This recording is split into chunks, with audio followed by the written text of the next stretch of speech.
सेवा ही मेरी पहचान, शंकर सोनेजा, पैनल नंबर 26।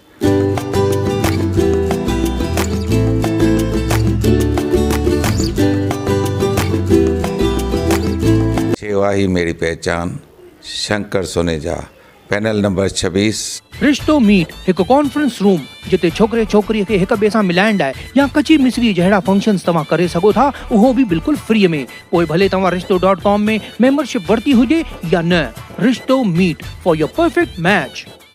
नमस्कार, मैं राजेश दलवानी। आप देख रहे हैं उल्लास लाइन बुलेटिन।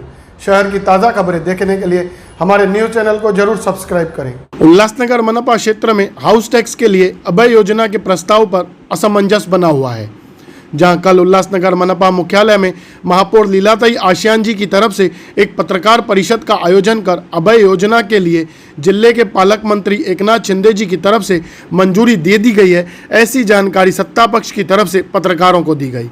पर आज उल्लासनगर मनपा उपायुक्त प्रियंका राजपूत जी, जिनके पास मनपा के टैक्स विभाग की जिम्मेवारी है, उन्होंने बताया कि शासन की तरफ से अभय योजना को लेकर अब तक कोई भी इंस्ट्रक्शन नहीं आया है। अभय योजना को लेकर सत्ता पक्ष और मनपा प्रशासन में तनातनी देखने को मिल रही है, जिसे लेकर अभय योजना लागू होगी कि नहीं, यह तो आने वाला वक्त ही बताएगा।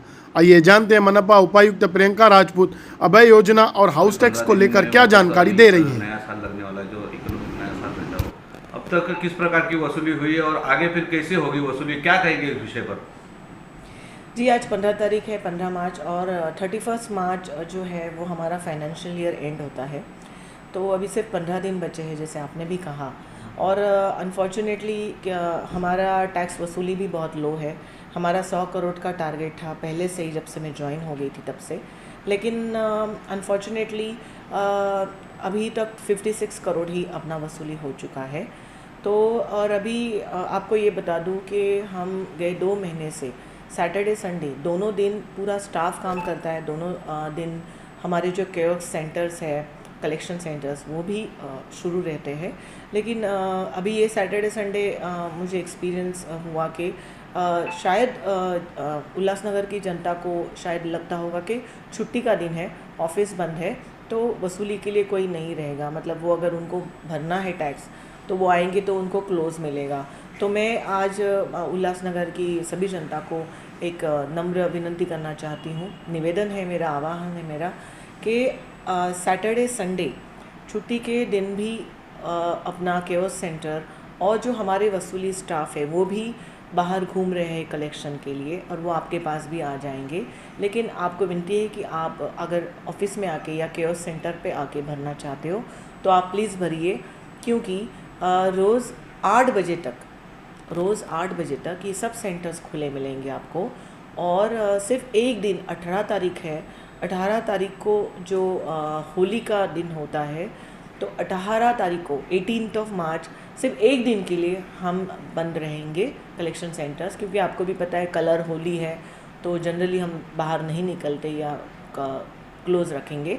और एक बात बताऊं कि 31 मार्च के लिए हर साल जनरली 31 मार्च को 12 बजे तक हम ओपन रखते हैं कलेक्शन सेंटर, बट ये साल हम लोग 3 दिन लगातार, मतलब 29th, 30th एंड 31st, ये तीनों दिन 12 बजे तक कलेक्शन सेंटर अपना खुला रहेगा। तो आपको सबको नम्र विनती है कि आप प्लीज़ आपका टैक्स भर दीजिए, और छुट्टी का दिन सिर्फ 18 तारीख छोड़ के बाकी सब दिनों में, सब सैटरडे संडे, मतलब जो अभी आ रहा है वो 19, 20, 26 और 27 ये सैटरडे संडेज़ है, वहीं तभी भी अपना कलेक्शन सेंटर खुला रहेगा। मैम, अभय योजना भी लागू होने जा रही है, क्या है पूरा इसका शेड्यूल?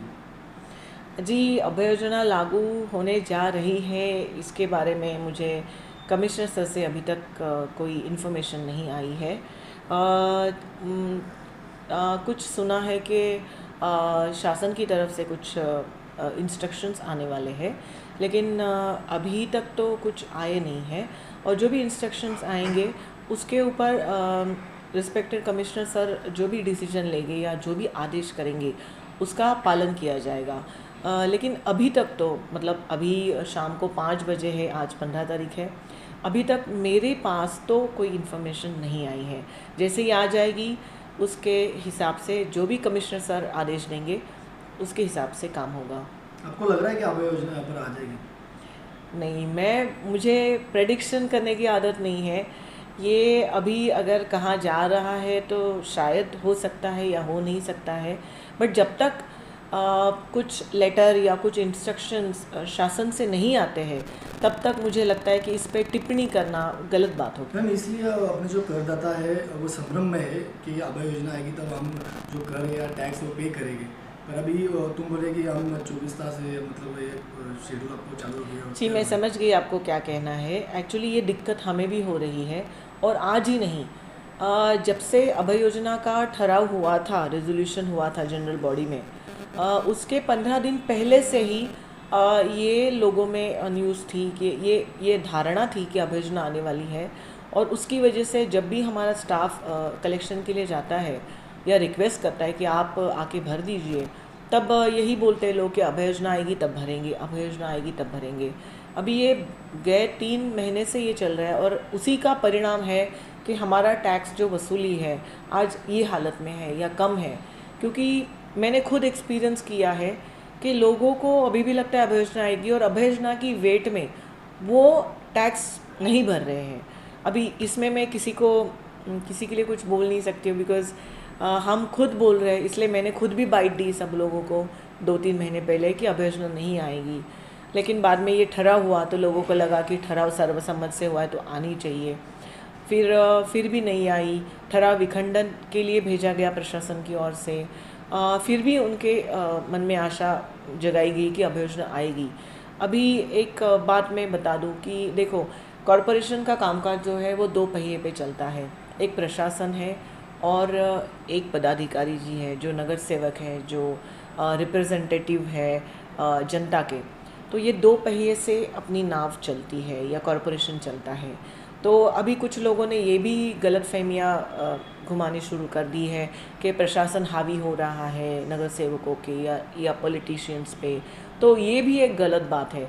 आप समझिए, प्रशासन जो एक्ट है उसके हिसाब से काम करता है, नहीं तो फिर प्रशासन नहीं होता, सिर्फ पदाधिकारी होते, प्रशासन क्यों है? और अगर हमको हमारी चलानी है उनके ऊपर तो सिर्फ प्रशासन होता, फिर पदाधिकारी क्यों होते? 2 पहिए इसलिए है कि this is democratic country. Democracy के हिसाब से ये जो भी मेंबर्स हैं, नगर सेवक, सम्माननीय नगर सेवक है, ये चुने हुए लोग हैं लोगों में से, मतलब ये लोग हैं, पब्लिक है। पब्लिक ने चुनाव क्यों करते हैं? क्योंकि सबके सब पब्लिक तो 5-5.5 लाख जो अभी ऑफिशियल अपनी लोक संख्या, उतने मेंबर्स तो नहीं हो सकते। तो जितने पब्लिक है उसमें से चुनाव से ये आ जाते हैं नगर सेवक चुन के, और एक्चुअली उनके हाथ में सत्ता है, सवाल ही नहीं। एडमिनिस्ट्रेशन किस चीज़ के लिए है? एडमिनिस्ट्रेशन इसलिए है कि आप एक्ट के हिसाब से काम करो, एक्ट में कौन से नियम हैं उसके हिसाब से काम करो, तो उसी हिसाब से हम काम कर रहे। तो ठहराव जो विखंडन के लिए भेजा था वो इस हिसाब से भेजा था कि दर साल 7 सालों में हर साल अगर अभय योजना आ रही है तो लोग उसका फ़ायदा क्यों नहीं उठा रहे, और हर साल आएगी ये एक्सपेक्ट करके लोग नहीं भरते मार्च एंड तक, जब तक अभय योजना आएगी तब तक नहीं भरूंगा, ऐसी भावना दृढ़ हो गई, और वो गलत है।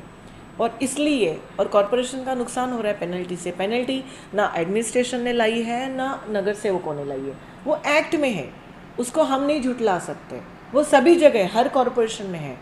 तो आप ये बात भी समझिए कि यहाँ पे ये 2 पहिए की गाड़ी है और 2 पहिए साथ में ही चलते हैं। हम उनके ऊपर हावी नहीं होना चाहते और वो भी हमारे ऊपर हावी नहीं होते हैं। एक बात, हम साथ में मिलके ही काम कर रहे हैं। सिर्फ इस चीज़ में जो विखंडन के लिए भेजा था उसके ऊपर अभी तक निर्णय नहीं हुआ है, या अब मैं आपसे बात करूँ तब तक अगर निर्णय हो गया होगा तो मेरे पास अभी तक नहीं आया है। जैसे ही आएगा या जैसे ही रिस्पेक्टेड कमिश्नर सर से इंस्ट्रक्शंस मिलेंगे, हम उसके आदेश का पालन करेंगे। उल्लास लाइन बुलेटिन को सब्सक्राइब करें, बेल आइकॉन दबाएं और देखिए उल्लास लाइन बुलेटिन की न्यूज़ सबसे पहले आपके मोबाइल पर।